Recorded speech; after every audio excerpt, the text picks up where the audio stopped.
khusus lelaki dewasa, hendaklah faham tentang beberapa hal yang berkaitan dengan fitrah para wanita. Assalamualaikum warahmatullahi wabarakatuh. Bismillah walhamdulillah. Wassalatu wassalamu ala rasulillah. Sayyidina wa maulana Muhammadin ibni Abdillah. Wa ala alihi wa sahbihi wa mawalah. Wa la hawla wa la quwwata illa billah amma ba'd.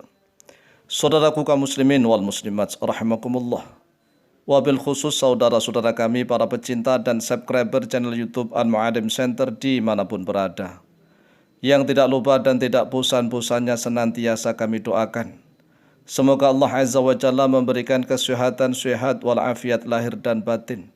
Semoga Allah Jalla Jalaluh memberikan rizki yang melimpah ruah, harta yang barokah, menjadikan anak-anaknya anak-anak yang soleh dan solihah, dzurriyyahnya dzurriyyah yang thayyibah, hidupnya sukses, bahagia dan selamat di dunia dan di akhirat. Amin, amin, Allahumma amin.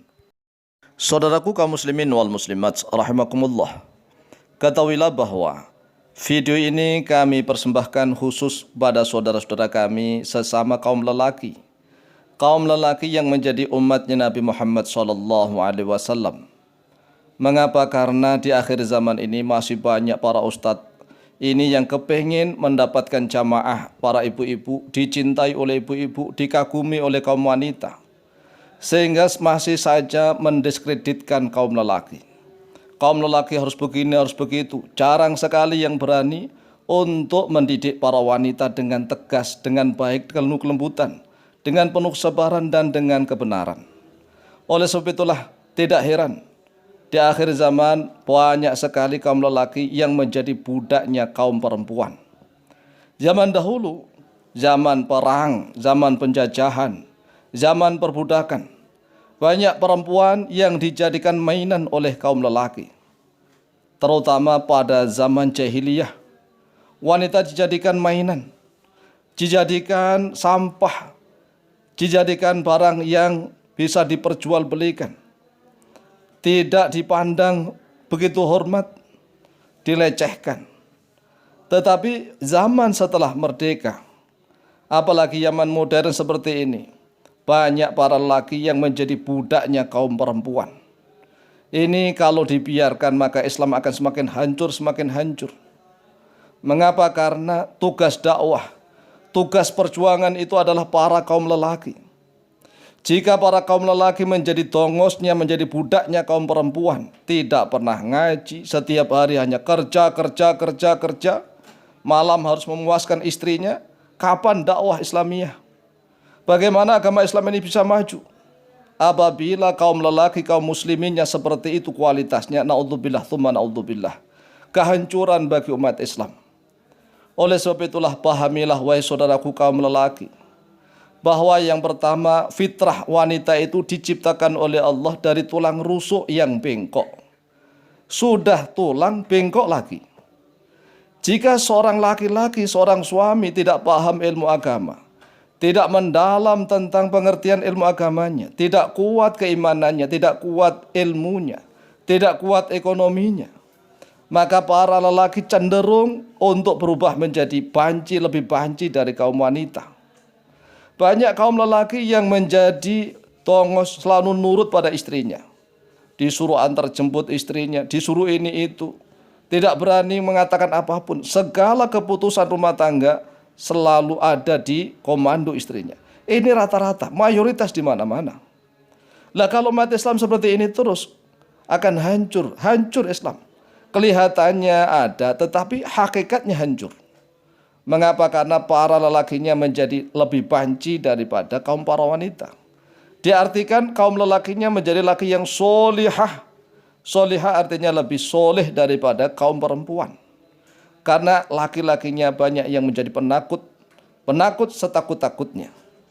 Kalau memang hakikat dan fitrah seorang wanita diciptakan oleh Allah dari tulang rusuk yang bengkok, maka ini menjadi tanggung jawab, kewajiban bagi setiap suami untuk meluruskan tulang bengkok itu. Jika para lelaki tidak mendidik istrinya, maka lelaki itulah yang menjadi bengkok sebengkok-bengkoknya. Ternyata di akhir zaman ini banyak laki-laki yang bengkok mengikuti istrinya. Bengkok sebengkok-bengkoknya tidak berani mendidik sang istri, berani mendidik dibentak istrinya, kemudian takut minder. Ini kenyataan hampir setiap kampung, hampir setiap RT, hampir setiap gang, hampir di setiap tempat-tempat kerja instansi manapun. Yang berkuasa adalah kaum perempuan. Ini sangat ironis, sangat ironis. Oleh sebab itulah sekali lagi, wahai kaum lelaki, jadilah lelaki, ar-rijalu qawwamuna 'alan nisa. Para lelaki itulah yang mampu meluruskan para wanita, mendidik, mengayomi, menjadikan para wanita yang solihah, yang pandai dalam ilmu agama, yang rajin beribadah. Sehingga wanita tersebut mampu menjadi teladan bagi anak-anaknya, mampu mendidik anak-anaknya generasi bangsa dengan sebaik-baiknya. Jika para lelakinya lemah, karena takut tidak dapat jatah, akhirnya ngalah, dimanapun selalu ngalah, yang menjadi pemimpin dimanapun sebenarnya adalah wanita. Ini adalah kehancuran umat Islam. Ada hadisnya ada. Idza ata'a ar-rajulu zaujatahu wa aqqa ummahu. Apabila para lelaki muslim lebih ngembik nurut pada istrinya, tetapi tidak taat kepada ibu kandungnya, maka tunggulah kehancuran. Oleh sebab itu pahami yang pertama ini, wanita tercipta dari tulang. Tulang itu kaku, tulang rusuk yang bengkok.